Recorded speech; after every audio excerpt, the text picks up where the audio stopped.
Yes, guys, big up to everybody that's locked in. I hope you guys are enjoying the Christmas festivities and all of that. Merry Christmas to everybody that's watching.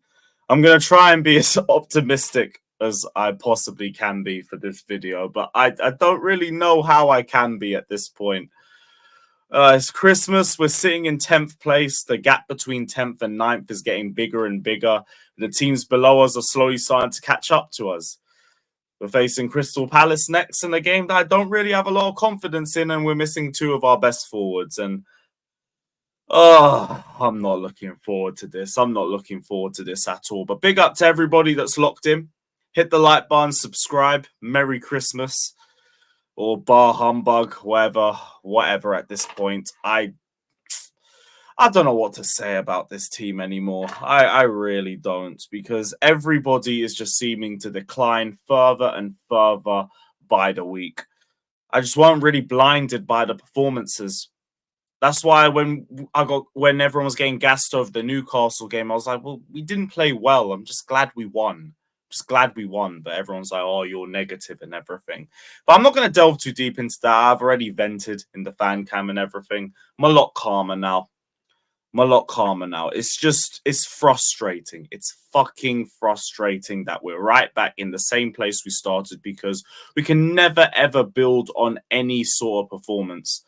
I would have thought the Newcastle game was something that could have instilled a bit of faith in us, but we just looked disjointed again, very clueless in the final third. In the first 20 or 30 so minutes, it was only Sterling creating anything, and it was all off mistakes. Like, this was my first point I was going to have coming out of this game. Like, the attack was just crap. And I didn't really delve into it too much in my fan cam, so I'll talk about it in more detail now. Jackson was atrocious, and I don't know what's happened to Nicholas Jackson, because this is a different player to what I was seeing in preseason, or to even the first 4-5 games of this season. Like, the presence in the box has never really been there, but there's been the ball carrying, there's been the link-up play, there's been moments where he's shown he's a threat in transition, he's shown strength, movement outside the box. Now there's nothing. And, like, I don't know if it's a confidence thing. Like, it probably is that, and a bit of inexperience as well on adjusting to the intensity of the Premier League too, but it was an awful performance from him. Overthinking, overplaying anything. When you're the number 9, when you get the ball in a good position, you're taking a touch and you're hitting it. Or in some periods, you can't even take the touch. You have to just hit it. Here at Chelsea, we overtouch everything to death. That's not just Jackson. That's literally, you could say, Sterling. I've seen Mudryk do it at times. I've seen Gallagher do it at times in the final third. Like, we always seem to do it. Always. Brozier needs to go on loan.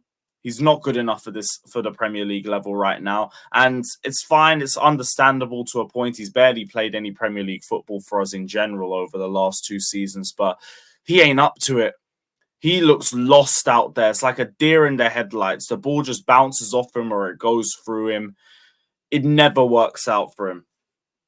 Sterling, I thought, was good, but we're not forgetting the 3v1. We cannot. And it's a shame because, like, to be honest, he was the only attacker that was creating anything. He was doing all right, but none of it matters because he had the easiest opportunity to get us to win, and you fluffed your lines. And it's not for the first time. You've been selfish too many times in that position. You're not great at 1v1s in general. You got to be doing better from that position. I was just lucky Nkuku came on and got his debut goal, but we can't even really celebrate that. Like, I guess as a small consolation, he's beaten the 007 allegations in game 1. Love to see it.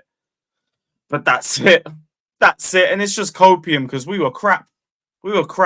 Now, all of that said about the attackers, I can talk about all the other areas that we lost the game. The set pieces absolutely stink. Stink to death. Offensively, we have no threat. No threat at all.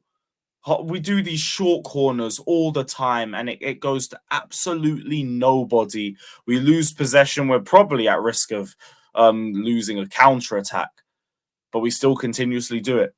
If we try to put it long, we can never, ever beat the first man to save our lives. We're lucky if we get a clear-cut header. That Thiago Silva header, like, I don't think we could replicate that. The Thiago Silva header against City.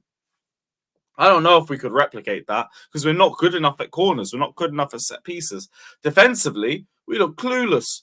Every time we're defending a set piece, we look in danger. Thank God Petrovic made some good saves, kept the scoreline decent. He was probably our best player in the full 90. I was going to say Gusto, but he got subbed off.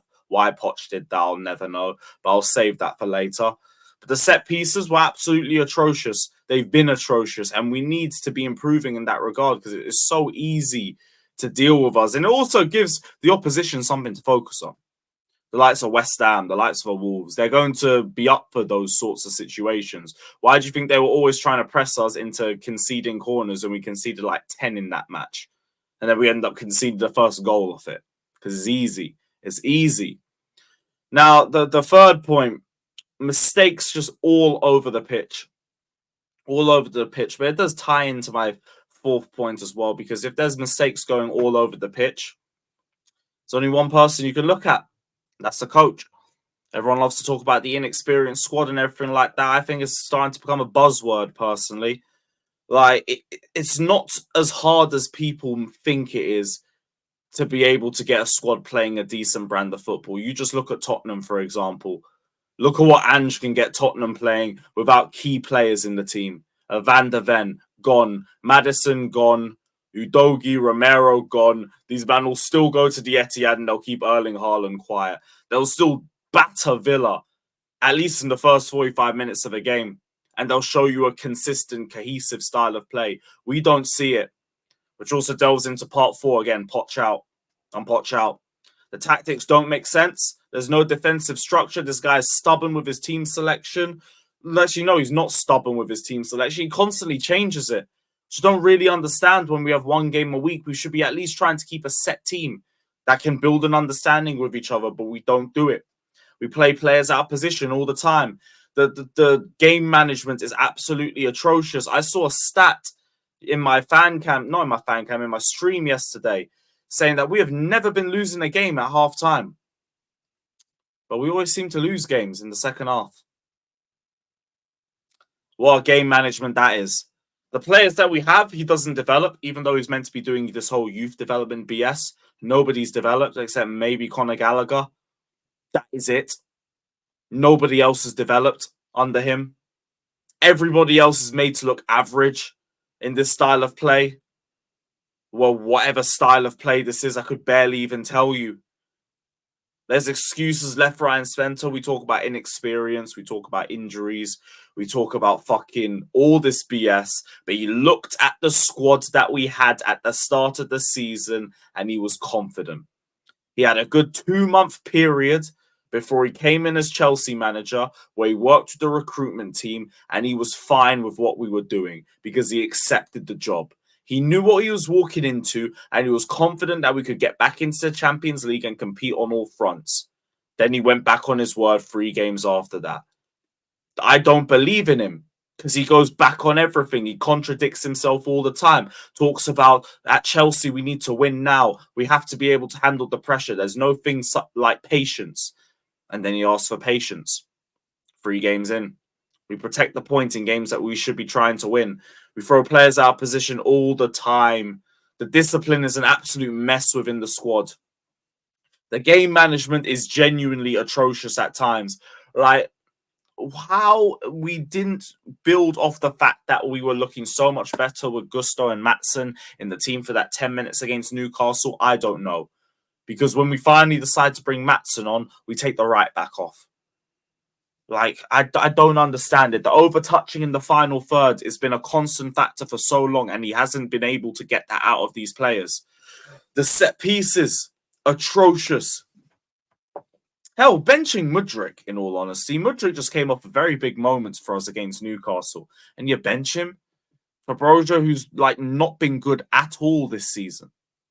He's not been good at all. I don't get that. I don't get that at all, but I don't get this manager, in all honesty. This guy is lost. His brother is absolutely lost. And I keep telling people, if everybody looks clueless, you need to look at the coach. When Lampard was in charge and things were failing, Everybody wanted to get rid of a lot of these players. The likes of Christensen, the likes of Rudiger, the likes of Jorginho, the likes of Kovacic. What did Tuchel do? He came in, he took those players and he took them to a UCL just by changing the system. Do you want to know why? Because that's what a good coach does.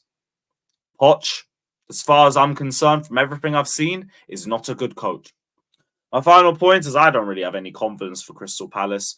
No Palmer, no Sterling. God knows. As frustrating as Sterling is, you just have to keep staying persistent with this guy because he's our best option. He's our best and our most consistent option up top. It's just, it's jarring. It's absolutely jarring. But hey, got to vent my sorrows on here again. Big up to everybody that's locked in. Hit the like button, subscribe, all of that shit. And up the Chelsea. Merry Christmas.